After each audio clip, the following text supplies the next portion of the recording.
हम सीधे चलते हैं पटना। डॉक्टर एस झा, बहुत ही सीनियर डॉक्टर हैं आप, और आजकल आप ईथर थेरेपी के कारण बहुत ज़्यादा चर्चा में हैं।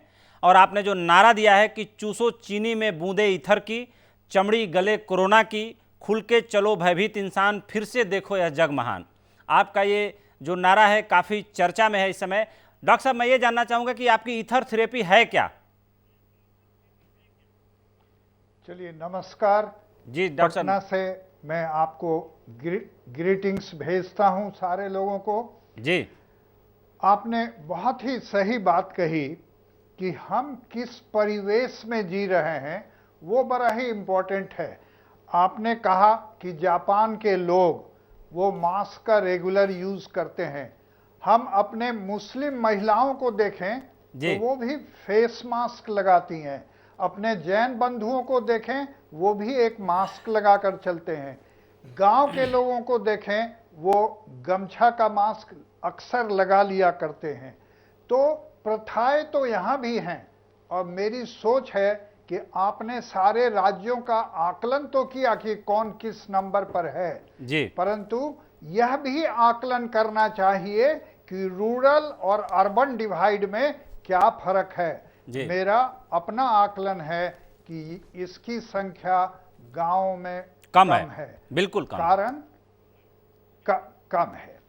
अब आइए, जो आपने कहा ईथर थेरेपी, देखिए, मुझे यह बात कहने के लिए आप लोगों के माध्यम का सहारा लेना पड़ा कि एक छोटा सा गुण है इस जीवाणु का, इस वायरस का, कि यह अभी अभी हमारे विद्वान मित्र डॉक्टर साहब ने कहा कि इसका बाहरी परत जो है, प्रोटीन जो की इन्वेलप है, वो फैट का है जी। और ईथर की स्वाभाविक प्रकृति है कि फैट में वो घुल जाता है।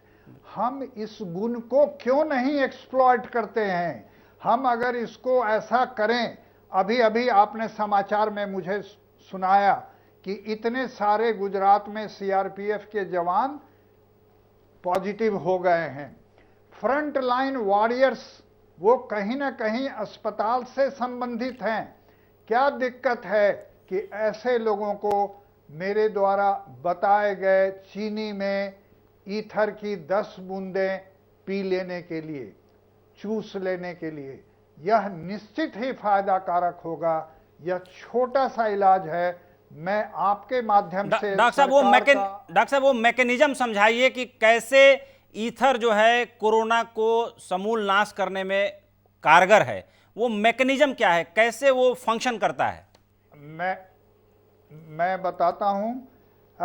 ईथर का बाहरी आवरण दरअसल फैट का है, चर्बी का है, जिसे लिपिड भी कहते हैं जी। और दरअसल में ये 2 तह में पिरोया हुआ है और साथ में एक प्रोटीन का कोटिंग है। ये दोनों इतना मिला हुआ है कि इस वायरस को बहुत इत्मीनान से आप डिसइंटीग्रेट भी नहीं कर सकते हैं। ये बहुत रिजिड भी नहीं है, लेकिन काफी टाइट है। वेलक्रो से आप सब परिचित होंगे। वेलक्रो को जब आप चिपका देते हैं तो उसको अलग करने में ताकत लगाना पड़ता है। बिल्कुल। तो वेलक्रो की भांति यह फैट और प्रोटीन चिपका हुआ है। अगर इसको ईथर से संसर्ग हुआ, ये तुरंत घुल डिसॉल्व कर जाएगा, और जब एक बार डिसॉल्व कर जाएगा तो इसके अंदर जो आरएनए का सिंगल चेन है वो एक्सपोज हो जाएगा और वो डिसइंटीग्रेट हो जाएगा। बहुत सरल तरीके से आपने समझाया। डॉक्टर साहब, ये बताइए कि कोई पेशेंट कोरोना का सीरियस हो गया है तो क्या आपकी थेरेपी उस पर काम करेगी, या उसको फिर अलग तरीके से ही ट्रीट करना पड़ेगा, वेंटिलेटर पर ले जाना पड़ेगा, रेस्पिरेटरी सिस्टम को ठीक करना पड़ेगा, या किसी भी स्टेज में आपकी ईथर थेरेपी काम करेगी? आपने बहुत ही अच्छा सवाल किया।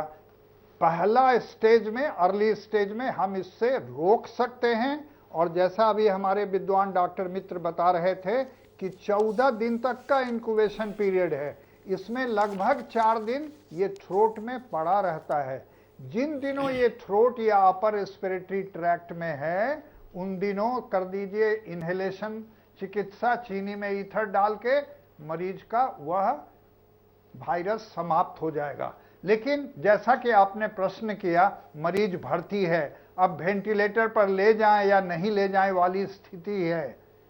मेरा कहना है इस स्टेज में उसको एनेस्थीसिया मशीन द्वारा या नहीं सुविधा है तो ओपन ईथर द्वारा बेहोशी से आधा डोज में, कम डोज में उसको ईथर दें। ये एक इनहेलेशन एनेस्थीसिया है, वह वाष्पीकृत होकर मनुष्य को अचेत या सचेता अवस्था से दूर ले जाता है। कारण कितना बड़ा फायदा होगा, लंग्स के वो हिस्से जहां अभी ऑक्सीजनेशन हो रहे हैं पर कम हो रहे हैं, उनके वास्कुलेचर, खून की नलियां जो सिकुड़ गई हैं वो सब खुल जाएंगी और उस अल्वेओलर लेवल पर ऑक्सीजन का एक्सचेंज बेहतर होने लगेगा। डॉक्टर साहब, एक और नेचुरल सा सवाल पैदा हो रहा है जो हमारे दर्शक जरूर जानना चाहेंगे कि जो ईथर थेरेपी है, कोई भी दवा मार्केट में आती है तो बहुत एक लंबे प्रोसेस से आती है। ये ईथर थेरेपी आपने कितने लोगों पे इस्तेमाल किया है? यह आपकी खोज है या पहले से ये इस्तेमाल होती आई है या आपने इसको डिस्कवर किया है?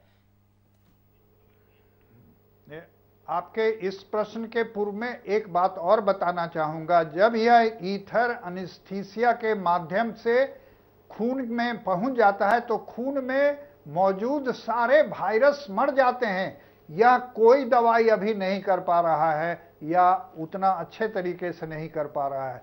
ईथर में यह गुण है कि यह लंग्स के माध्यम से चला गया तो वो कीड़ा को भी मारेगा। आपका सवाल पुनः दोहराएंगे? नहीं, मैंने पूछा आपसे कि ईथर थेरेपी पहले से आजमाई हुई थेरेपी है या आपने इसको ऐसे टाइम में डिस्कवर किया है अपने एक्सपीरियंस से, अपने शोध से आपने इसको इस्तेमाल किया है, तो किन किन लोगों पर किया है, इसका रिजल्ट क्या रहा? समझ गया जी। ऐसा है कि ईथर को एनेस्थीसिया के फॉर्म में तो आज लगभग 200 पौने 200 साल से ये तो सब जानते हैं जा रहा है जी, बिल्कुल जी। लेकिन ईथर को एज सच हम कैसे दे सकते हैं, एक पुराने किताब का हम जिक्र करना चाहेंगे, पाइज सर्जिकल हैंडीक्राफ्ट जी। एक नए डॉक्टर के लिए विभिन्न छोटे छोटे तकनीकों के बारे में उस लोगों को परिचित कराता है। तो एक जगह लिखा हुआ है कि अगर ऑपरेशन हुआ पेट का और मरीज को हिचकी हो रहा है तो उसको बाकी दवाओं से कोई लाभ नहीं हुआ तो 1 चम्मच चीनी में सिर्फ 1 बूंद उसके जीभ पर डाल दीजिए, 90% चांसेस है कि वह हिकअप ठीक हो जाता है। बिल्कुल। इससे मुझको यही ज्ञात हुआ कि ईथर को ओरली हम इस फॉर्म में चीनी के साथ दे सकते हैं और यह वाष्पीकृत होगा और थ्रोट में बैठे बैक्टीरिया को मारेगा। बिल्कुल। मैंने इसका प्रयोग लगभग 50 व्यक्तियों पर किया है जी। आने वाले समय में मैं एक लार्जर स्टडी की भी प्लानिंग कर रहा हूं और संभवतः यह देखने लायक होगा कि फ्रंट लाइन वॉरियर्स के ही एक अस्पताल में यह नियमित किया जाएगा और निश्चय ही मेरा मानना है कि ये वायरस प्रभावित नहीं कर पाएगा। मेरा रिकमेंडेशन है, एक तो मैंने फ्रंट लाइन वॉरियर्स की बात की, आप एक हॉट स्पॉट चुनिए तो सही और उस हॉट स्पॉट के सारे मेंबर्स को एक दिन ये चुसवाइए और उस हॉट स्पॉट में जितने लोग हैं उनके परिवार के सदस्यों को कम से कम 5 दिन लगातार चुसवाइए।